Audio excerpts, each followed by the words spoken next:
A wise old man once said, if you eat enough sand, you'll die. These two never listened to that man. Not one word. Not one word. In search of the drip, sketch theatre pours forth. Guys, explain. A part of me feels like it explains itself. Yeah. Well, you got the old man, yeah, and that's been used a lot. He's a staple of knowledge, really. We can't claim to know the old man. No, not at all, or listen to him in any way. No, we're just using it as the form of the joke. Yeah. And then he proverbially told us that if we eat enough sand, we'll die. Yeah. So, and I think that holds true in most forms. That if you eat enough sand, you die. And then we kind of said that we're going to do a sketch show on the basis of that, but there's going to be no sand. Only drip. No, drip. Yeah. Drip's what we're actually more concerned with. Yeah. We'd like there to be more drip than sand, and preferably not eat any sand at all. I think would be a good way to go about things. What is drip? What are you masters of? Well, that's sort of a big question, George. Sort of drip's a feeling. Drip's a way of life. Yeah. And we feel that we encompass drip.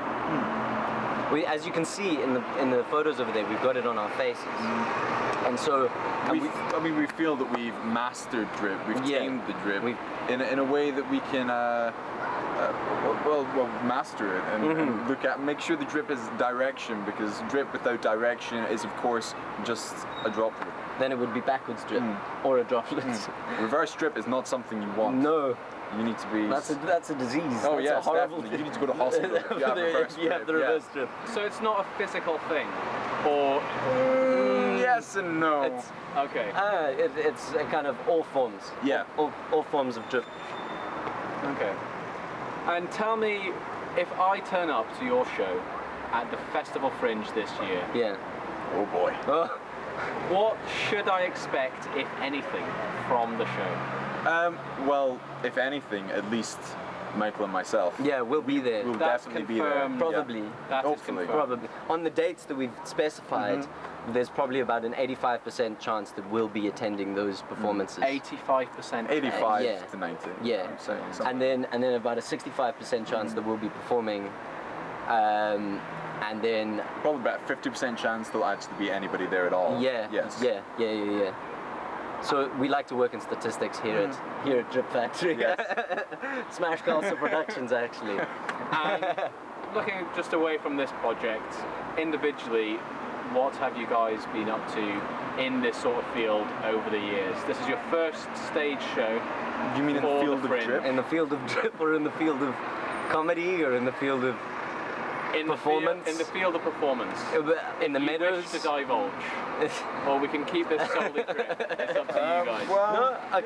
Well, we were in this society at our university for drama, which was fun. We acted in a play, and then we directed a play. You directed a play, and I directed we directed separately, but together on the same night as well. Yeah. Roald Dahl, children's stuff, and then this year. What did we do? We wrote a few sketches. We wrote a few sketches, and we led the play for the society, and we kind of led the society as well. Yeah. So that's a bit of what we've done. Just kind of a bit of background. Gavin has some experience in watching films. Yeah. I have some experience in listening to music. I'm not sure how that relates to. I feel like there's some crossover.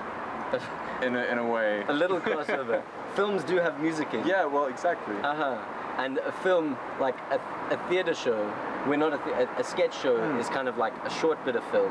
It's like a YouTube video. It's like a little story that you get told. We're like YouTube clips, lots of YouTube clips together at once, but the same people. Yeah. Quite.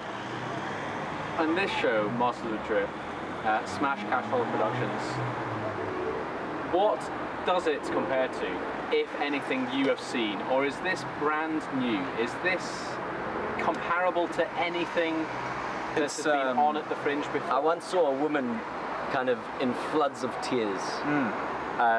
She'd just broken her toenail, and like that scene stuck stuck true to me, and I feel like if drip was comparable to anything, it would be comparable to that broken toenail and those tears. Yeah. I would agree with that. I was driving in my car once. Yeah. And I looked out and I saw a man crossing the street. And then when I turned back, I saw the same man crossing the street again. No, just the same direction. The same direction. And that's Really? quite what drip is like. Yeah. Tell me about the vines you have been putting up so far, and are these going to continue on the run up to? I hope so. I hope so. Vines is really, really fun. It Yeah. gives us a break from kind of rehearsing and stuff. We've discovered it recently. It's 6-second long videos. Yeah. You can do stop motion. So you press your finger on the thing, and then it like takes a picture, and then you take it off, and then it stops taking. So you can change what happens. Yeah.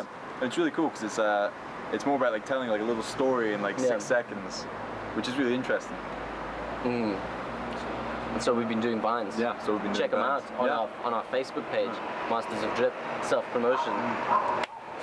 Self-promotion is permitted. And so, by the end of it, by the end of the shows, what are you hoping for? Is there an initial aim? Will you ever be content? Well, I think our hope at the moment is anything? doing the shows and getting through those. Surviving consciously, the Fringe. Yes, just getting through the Fringe is going to be probably our biggest challenge. Just having a show. Yeah. Having a show would be a good. I mean, we've got a show in our heads. It's But- just kind of. Yeah. So I suppose after the Fringe, we'll kind of see where it goes from there and keep writing some sketches and Yeah. keep up with comedy. Unless we're snapped up by Sacha Baron Cohen as writers for him, and then fast-tracked into the comedy world, Or which is kidnapped highly unlikely. by a rich baron Yeah. and fast-tracked as writers for his crude sexual fantasies. Oh. Good stuff. So when can people see you? When can people? Well, in the streets we'll be in the Royal Mile for a lot of the. we lot of both Fringe. live in Brunsfield. Yeah. Oh, Yeah, at the Fringe. Yeah. At the Fringe. We'll be. It's the Fiddler's Arms. Or is it the Fiddler's Elbow? Fiddler's Elbow, yeah. Yeah, it's the Fiddler's Elbow. Not all of the Fiddler's Okay, Arms. There is a Fiddler's Arms, but don't go to the Fiddler's No, Arms. we will not be Go there. to the Fiddler's Elbow. Yeah, 7 to 8. Yeah. At the Fiddler's Elbow. Fantastic. Please come. Well, thank you very much for speaking to me today, and you can see these guys. Go to page 302 of the Fringe Guide for full information. That's 3. Any final words from yourselves? Yes. Pogo. I love you. I love you. All of it.